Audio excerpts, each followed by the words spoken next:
Olá, pessoal, tudo bem?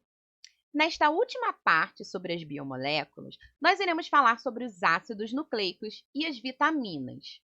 Os ácidos nucleicos são substâncias orgânicas ácidas que foram descobertas inicialmente no núcleo celular.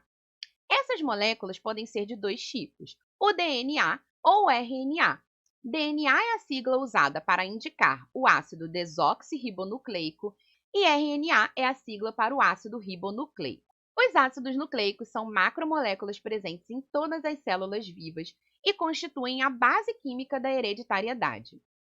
A formação dos ácidos nucleicos é feita por nucleotídeos, que são compostos por um ácido fosfórico, um açúcar e uma base nitrogenada. Esses nucleotídeos são unidos um ao outro por ligações do tipo fosfodiéster, que são estabelecidas entre um açúcar e um fosfato. Então, nós temos aqui o açúcar, neste caso, o exemplo da pentose, que tem a sua base nitrogenada respectiva e o grupo fosfato. E aqui nós temos a representação da ligação fosfodiéster. O que irá diferenciar uma molécula de DNA de uma de RNA é o seu açúcar ou a sua pentose. A estrutura do RNA possui uma ribose, que é uma pentose que possui duas hidroxilas em sua estrutura, e o DNA possui uma desoxirribose, que é uma pentose que só possui uma hidroxila em sua estrutura. Tanto o RNA quanto o DNA possuem o grupo ácido fosfórico e também a base nitrogenada. A base nitrogenada também diferencia os ácidos nucleicos entre si. Nós temos 5 tipos diferentes: a adenina, a guanina, a citosina, a timina e a uracila, sendo a timina uma base exclusiva do DNA, enquanto a uracila está presente apenas no RNA. Nós costumamos dividir as bases nitrogenadas em dois grupos: as bases púricas, que são a adenina e a guanina, e as bases pirimídicas, que são a timina, a citosina e a uracila. E o que diferencia as púricas das pirimídicas são os anéis presentes em sua estrutura. Então, aqui nós temos as bases púricas, que são derivadas da purina, que é uma estrutura que possui dois anéis condensados, e as pirimídicas, que são derivadas da pirimidina, que é uma estrutura que possui apenas um anel pirimídico. Além da diferença na composição, o DNA e o RNA possuem também uma diferença estrutural. Enquanto no DNA nós temos uma dupla fita em hélice, no RNA nós temos uma única cadeia que pode enrolar-se sobre si mesma. Então, aqui nós podemos ver a diferença estrutural entre RNA e DNA. No caso do RNA, nós temos apenas uma única fita enrolada sobre si mesma.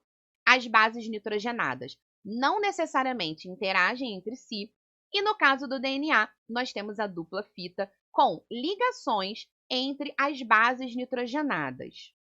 Uma classe de biomoléculas extremamente importante para os seres vivos são as vitaminas, que são moléculas necessárias em pequena quantidade para o funcionamento adequado do organismo e funcionam principalmente como catalisadores de reações químicas dentro do nosso corpo.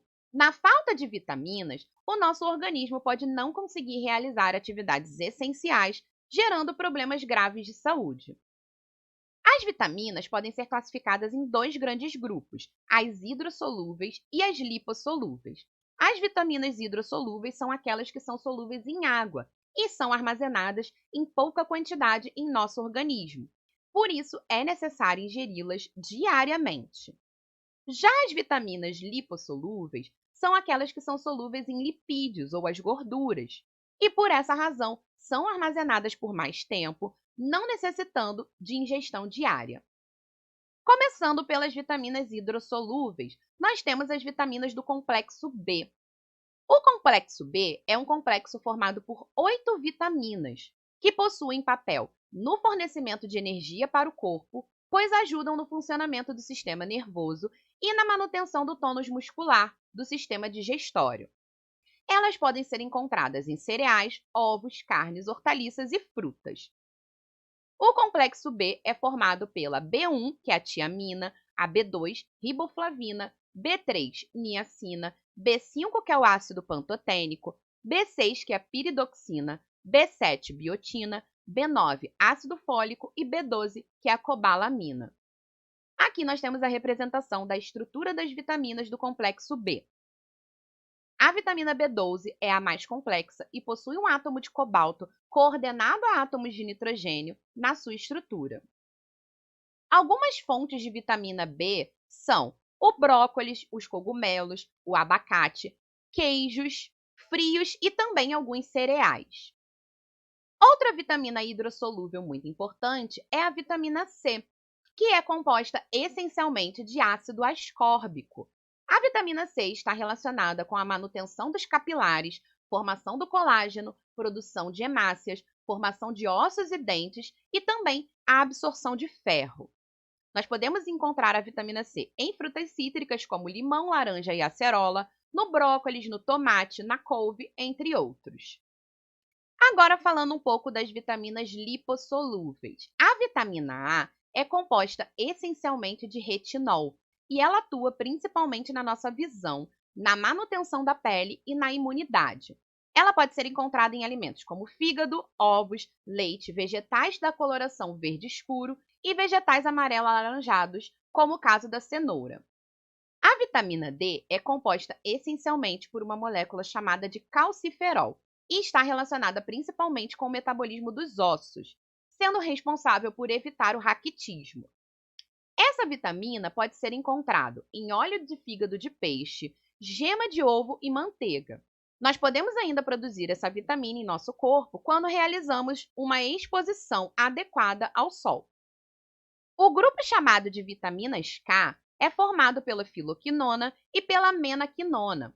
Essa vitamina está relacionada principalmente com a coagulação do sangue e é encontrada em vegetais folhosos, alguns legumes e também no kiwi e na maçã verde. Por último, nós temos a vitamina E, que é composta pela molécula do tocoferol e é um importante antioxidante natural.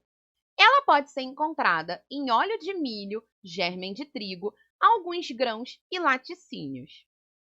Para que os organismos tenham as quantidades adequadas de cada uma das vitaminas, é necessário que a alimentação seja balanceada, pois cada tipo de alimento fornece um tipo de vitamina diferente. E nas situações onde a alimentação não supre a necessidade de vitaminas, faz-se necessário a utilização de suplementos vitamínicos.